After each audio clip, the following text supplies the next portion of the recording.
tuturor și bine ați revenit pe canalul meu. În curând se apropie sfârșitul de an, iar astăzi vom pregăti împreună prăjitura Boema. Pentru ingrediente vom avea nevoie de 6 ouă, 6 linguri de zahăr, 6 linguri de făină, un plic de praf de copt, o lingură de rom, 3 linguri de ulei și 3 linguri de cacao. Așa că să trecem la treabă. Prin a separa ouăle. În bolul cel mare vom pune albușul și în cel mic gălbenușul.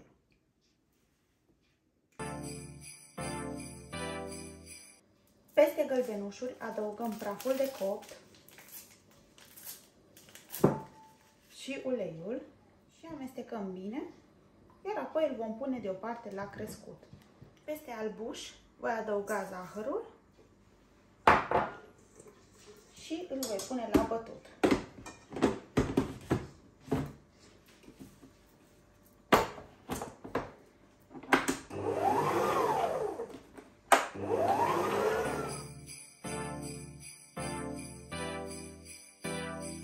De făcut albușul, trebuie să nu se mai miște în bol, iar mai apoi voi adăuga gălbenușul cu grijă, să amestecați în aceeași direcție și foarte încet.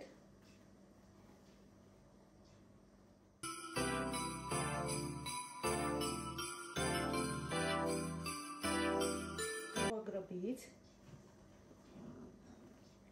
Voi cerne și făina.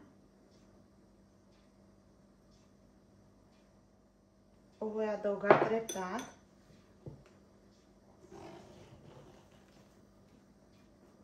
și voi amesteca în aceeași direcție încet. Voi cerne și cacao. Amestecăm încet în aceeași direcție.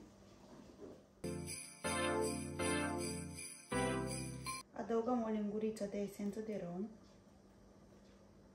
Și amestecăm încet.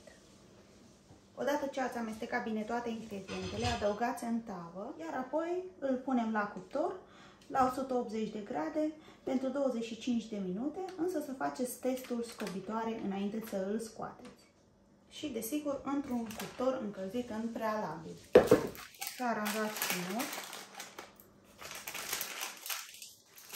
Iar platul este pregătit de trimis la cuptor. Voi tăia marginile de la plat.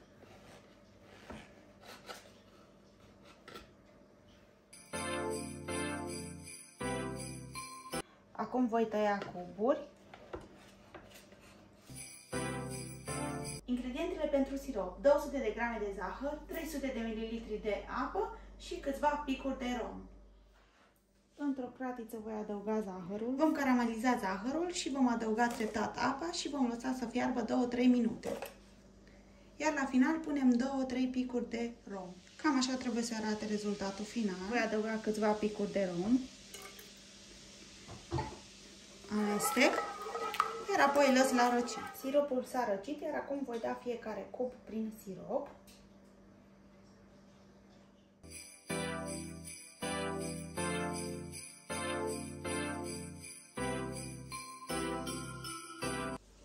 Am pregătit 250 de grame de ciocolată Milka simplă de lapte și 300 de ml smântână de frișcă. Voi pune smântâna de frișcă într-un bol până în momentul în care ajunge aproape la fierbere, după care voi adăuga ciocolata peste și o voi lăsa la odihnit pentru 5 minute. Adaug frișca în această oală și o pun la foc încet să fiarbă. Ajuns până aproape de fierbere, acum voi adăuga ciocolata. Amestec puțin și o las să se odihnească pentru 5 minute. Aceasta este crema de ciocolată Ganache. Am amestecat puțin să se topească și așa trebuie să arate la final crema. O voi lăsa la răcit. Vom pregăti glazura.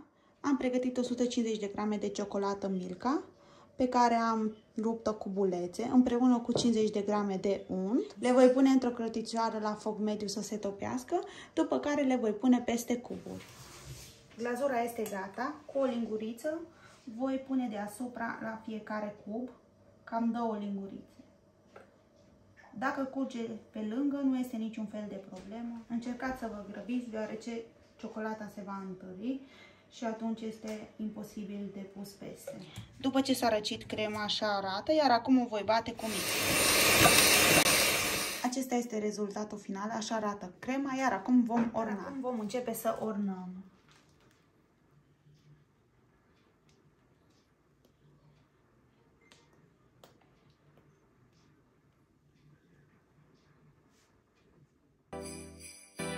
Am bătut spumă 200 de ml de fișcă cu o lingură de zahăr praf și o voi orna deasupra, însă acest lucru este opțional. Iar acum voi adăuga și frișca.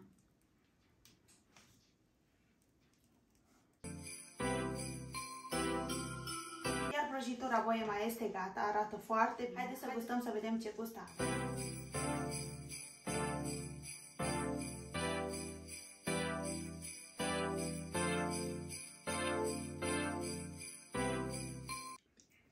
Foarte delicios, este foarte bine însiropat blatul, are un gust foarte dulce și foarte bun.